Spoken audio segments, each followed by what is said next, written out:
4 days ago, the Golden State Warriors sunned the Phoenix Suns. Wow! A 20-5 Warrior run! It's great. Not gonna lie. Feels good. Felt like we won the championship.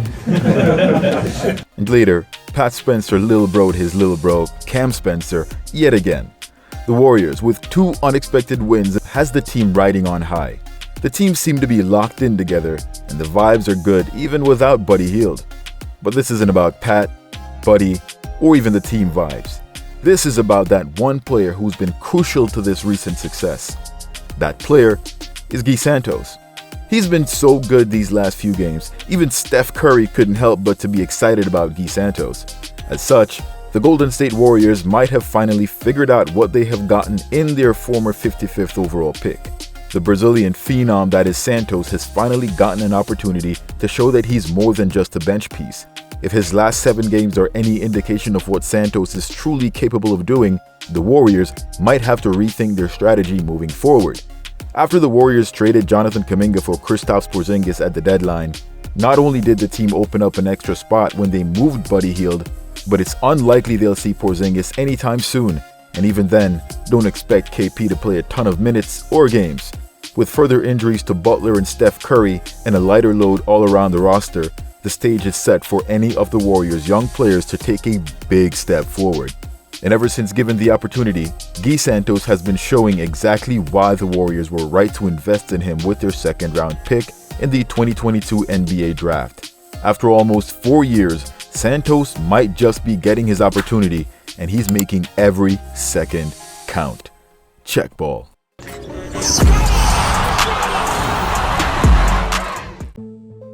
Back when Santos was initially drafted, I pegged him as a player having a similar game to Luka Doncic, but with an emphasis on athleticism.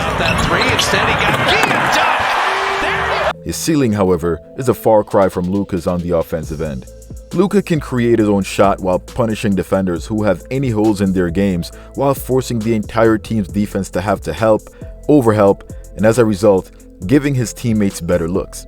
Santos, on the other hand, gives you much more defensively and functions much more readily than Luka without the ball in his hands. Even then, Santos has great court vision and awareness that with the proper development could see him produce at a high level on a winning team. At only 23 years old, he's still got a lot of years left to define his career and create a footprint after his most recent stretch. Something could be in the works that could alter his trajectory as well as that of the Warriors. Over his last 7 games, Gui Santos has played an average of 27 minutes. During that span, he's also averaged 15 points, 5+ rebounds, 3+ assists, and 1.3 steals, as well as 1 block per game. Santos is doing all this while shooting 63% from the field and 43% from 3. That's 15 points on less than 10 field goal attempts while displaying two-way ability. He's also doing this while turning the ball over less than twice per game. In other words, over the course of the last 7 games, Gui Santos has been given the Warriors all-star level performance. Considering his discipline with the team over the last few years, there's no reason why, at this point, the Warriors shouldn't give Gui Santos a longer look and a bigger opportunity. Well, no reason except this. Despite Santos' progressive play, he's not exactly Kerr's favorite. While he stayed in the shadows since draft day, the 19th pick in the following 2023 NBA Draft, Brandon Podziemski, despite being the same age, was given developmental priority. Look at it this way.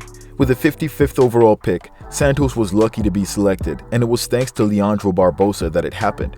Being drafted that low offers him no leverage, so he essentially has to take what he gets.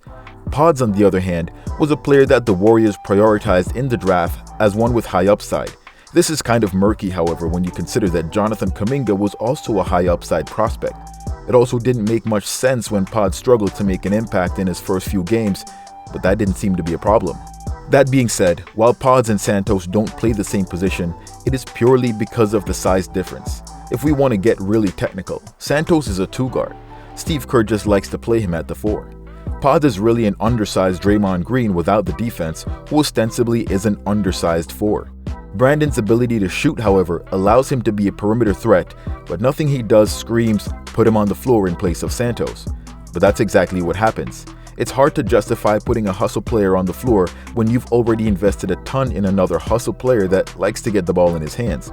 Since most of the Warriors' plays are run out of the post, and with the logjam the team has historically had at the 4, this punishes Gui Santos by depriving him of an opportunity to explore his game and use it to its full potential.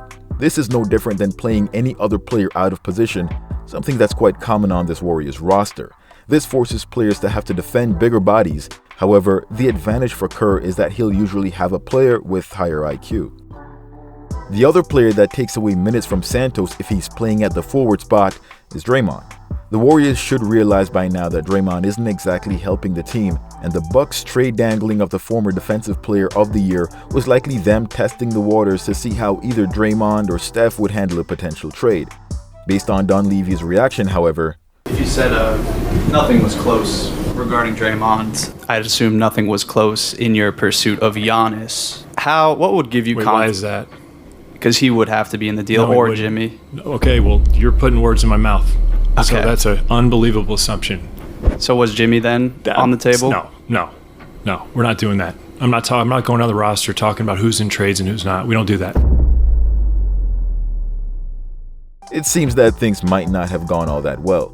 The reaction was a bit unprofessional, and a number of individuals on social media have referred to this instance and others as signs that MDJ might not be suited for the position long term.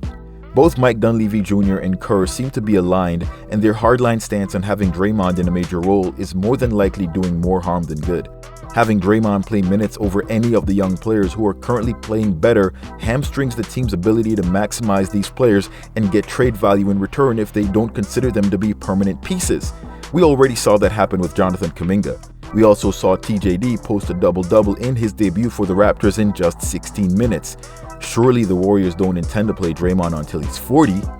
It's hard enough to find room for a tweener during their peak years, much less being in a lead role 10 years after their prime. Doing this will send the Warriors from light years ahead to light years behind.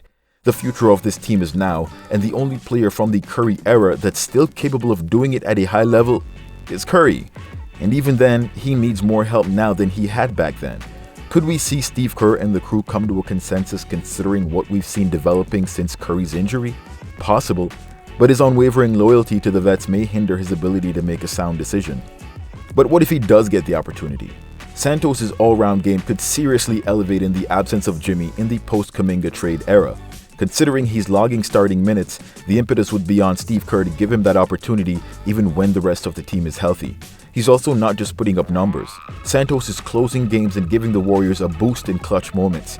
In a furious comeback against Phoenix, Santos showed himself to be indispensable, hitting a clutch basket with 28 seconds left to give the Warriors the lead. He then followed that up with the winning basket to put the Warriors up 1 against the Memphis Grizzlies in a second come-from-behind victory. He is simply doing everything out there on the floor and is one of the few remaining players that can get it done with the right teammates around him. Young athletic players that can move the ball while hitting open shots, that's what the Warriors need to compete going forward, and Gui Santos is a piece that helps them get there. So how about Gui Santos in his last few games? Those numbers he's putting up are all-star level, not to mention the intangibles. But let me know what you guys think. Post your thoughts in the comments below. Thanks for watching. Till next time,